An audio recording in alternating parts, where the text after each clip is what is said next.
ఈరోజు నాకు చాలా ఆనందంగా ఉంది.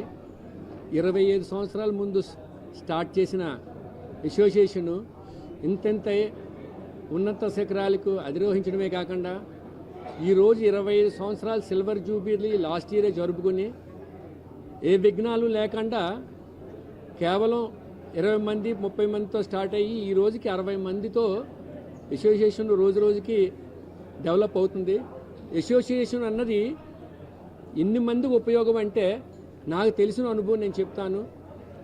వ్యాపారస్తులు ఒకరోజు ఒక బేరం పోయింది అంటే వాడికి వెళ్ళిపోయిందని వాడి కక్షగా ఒక వ్యాపారస్తుడి మీద ఇంకో వ్యాపారస్తుడు ఉన్న కక్షలన్నీ మర్చిపోయి వాళ్ళందరూ అసోసియేషన్లో కూర్చుని లేబర్ గొడవ నుంచి జిఎస్టీ గొడవల నుంచి ట్యాక్సెస్ల గొడవల నుంచి వాటిని ఎలాగ ఎదుర్కోవాలి, మనలో మన కాంపిటీషన్ లేకుండా అందరూ బతకాలి, అందరూ బతికి గవర్నమెంట్ జిఎస్టీ అనే ట్యాక్స్ రూపంలో గవర్నమెంట్కు తోడ్పడుతూ మన దగ్గర పనిచేస్తున్న ఎన్నో మందికి జనాలకి ఎంప్లాయ్మెంట్ ఇస్తూ ఫ్యామిలీస్ని పోషించుకుంటూ ఇవన్నీ ఒక పద్ధతిలో రావాలంటే ఇలాంటి అసోసియేషన్లు ప్రతి ఊరిలో కొన్ని ఎక్కువ అవుతుంటే అది దేశానికి కానీ ప్రజలకు కానీ ఉపయోగపడుతుందని నా యొక్క అనుభవం. ఈరోజు ఇంతటి మహత్తరమైన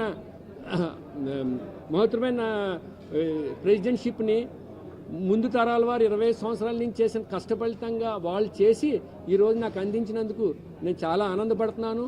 వాళ్ళు అనుగుణంగా వాళ్ళ కళల అనుగుణంగా నేను సాయశక్తులా ప్రయత్నించి అసోసియేషన్కి ఎల్లవేళలా ఏ రోజు ఏ గంటలో ఫోన్ చేసినా తగిన సహాయం నేను చేస్తూ నా యొక్క టీముతో కూడా చేయిస్తానని నేను సమన్వయంగా నేను ప్రామిస్ చేస్తున్నాను. ఈరోజు ఇన్ని మంది మేము 60 మంది 100 మంది అనుకుంటే ఈరోజు 200 మంది పైన డీలర్లు అందరూ వచ్చి ఒకే దాటి మీద మేమందరూ మీతో కలిసి కట్టుగా ఒక అసోసియేషన్ అయ్యి దేశానికి ప్రజలకి మనందరి వ్యాపారస్తులకి లాభదాయకంగా మనం అందరం కనుక్కుని ఒక కమిట్మెంట్ మీద వెళ్దామని అనుకుని నిర్ణయించుకున్నాం. అలాగే తక్కిన సభ్యులు కూడా వారి అభిరుచులు ఆలోచనలు మాట్లాడతారు. ఇది నాకు ఇచ్చినందుకు నేను చాలా ధన్యవాదాలుగా చెప్తున్నాను. పేరు ప్రసాద్ రాజ్ అండి. Visakhapatnam steel and cement dealers association.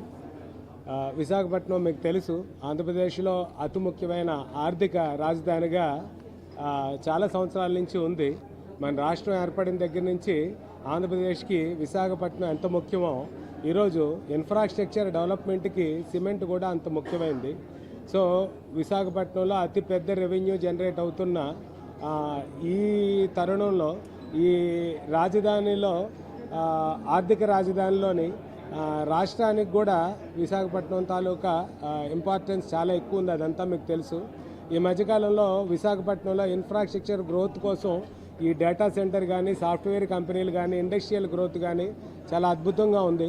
So government తాలూకా ఈ కూటమి ప్రభుత్వం వచ్చిన తర్వాత డెవలప్మెంట్ కూడా చాలా ఎక్కువ విశాఖపట్నం మీద హోప్ ఉంది.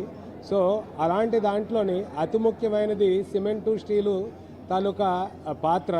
అందులోని సిమెంటు స్టీలు డీలర్స్ అయిన మేము గత 20 సంవత్సరాలుగా జిల్లా పొడుగుతా ఇంచుమించుగా మాకు ఒక 500 మంది సభ్యులు ఉన్నారండి.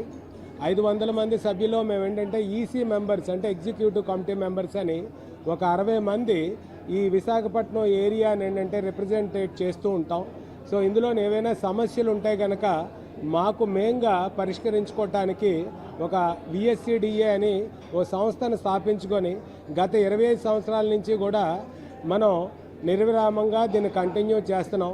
ఇందులో భాగంగా ఈరోజు ఏంటంటే నిన్న ఎలక్షన్స్ అయ్యాయి, మన శుక్రవారం ఎలక్షన్స్ అయ్యాయి. అందులో కొత్త కార్యవర్గంగా నేను సెక్రటరీగా, అలాగే రామ్జీ గారు ప్రెసిడెంట్గా, అలాగే మన గిరీష్ గారు ట్రెజరరు, చైర్మన్ గారు మన త్రినాథ్ గారు, మేము కొత్త కార్యవర్గంగా మేము ఈ రాబోయే 26 నుంచి 27, 28 సంవత్సరాలు ఈ 2 సంవత్సరాల టర్మ్ మేము ఉంటాం. అయితే మా తాలూకా మా డీలర్ సమస్యల్ని ఇప్పటి వరకు ఏంటంటే మా స్థాయిలో మేము పరిష్కరించుకోవటం జరుగుతుంది. అయితే మీకు ఇందులో ఒక ముఖ్యమైన విషయం ఒకటి చెప్పాలి. సో మీకు తెలుసు సిమెంట్ అనేది అతి కీలకమైంది ఇన్ఫ్రాస్ట్రక్చర్లో. ఈరోజు సిమెంట్ లేనిదే కన్స్ట్రక్షన్ యాక్టివిటీ అనేది లేదు. సో అలాగే స్టీల్ కూడా అందులోని భాగం ఇన్ఫ్రాస్ట్రక్చర్లో. సో అంతగా మా దగ్గర ఒక ఫర్మ్ దగ్గర నుంచి ఒక గుమస్తా, అలాగే ఒక ఆటో డ్రైవరు, ఒక వ్యాన్ డ్రైవరు, అలాగే లారీ డ్రైవర్లు, క్లీనర్లు, అలాగే అసంఘటిత కార్మిక వర్గమైన ఈ కళాశీలు, వీళ్ళందరికీ ఒక ఫర్మ్ దగ్గర నుంచే 10 నుంచి 20 మంది వరకు ఉపాధి కల్పిస్తున్నాం. అంటే ఒక 500 షాపులు లెక్క పెట్టుకుంటే కొన్ని వేల మందికి మా ద్వారా ఉపాధి లభిస్తుంది. ఇందులో ఇంత ముఖ్యమైన పాత్ర వహిస్తున్న మాకు చాలా సమస్యలు ఉన్నాయండి. గత చాలా సంవత్సరాల నుంచి కూడా మేము మా సమస్యల మీద మేము మాత్రమే పోరాడుతున్నాం. సో ఈ సందర్భంగా ప్రభుత్వాన్ని కూడా మేము విన్నవించుకోవటం ఏమిటంటే, అయ్యా మాకంటూ ఒక ప్రత్యేకమైన ప్రాంతం లేదు, మీరు రైతు బజార్లు కానీ ఇవి కానీ మీరు చాలామందికి కల్పించారు, కానీ అతి ముఖ్యమైన మాలాంటి వ్యక్తుల్ని మీరు మర్చిపోయారు. సో కూటమి ప్రభుత్వానికి మా తరపు నుంచి రిక్వెస్ట్ ఏంటంటే, మాకు దయచేసి ఎక్కడైనా ఒక మంచి ప్రాంతం గనక మాకు యార్డు రూపేణా, అలాగే మాకు ఏదైనా ఒక ఫంక్షన్ హాల్ మా అందరి కోసం ఇన్ని వేల మందికి ఒక దగ్గర ఏదైనా ఒక మంచి కార్యక్రమం చేసుకోవాలి అంటే ప్లేస్ లేదండి. దయచేసి మీడియా ద్వారా మేము రిక్వెస్ట్ చేస్తుంది ఏంటంటే, ఒక మంచి ప్లేస్ మాకు ఏదైనా ఈ కూటమి ప్రభుత్వం ఏర్పాటు చేసినట్టయితే మేము మా తరపు నుంచి మేము ఇన్ఫ్రాస్ట్రక్చర్లో ఇంకొంతమందికి ఉపాధి కల్పించి ఆర్థికంగా మేము నిలబడి ఎంతోమందికి ఉపాధి కల్పించడంలో భాగం అవుతాం.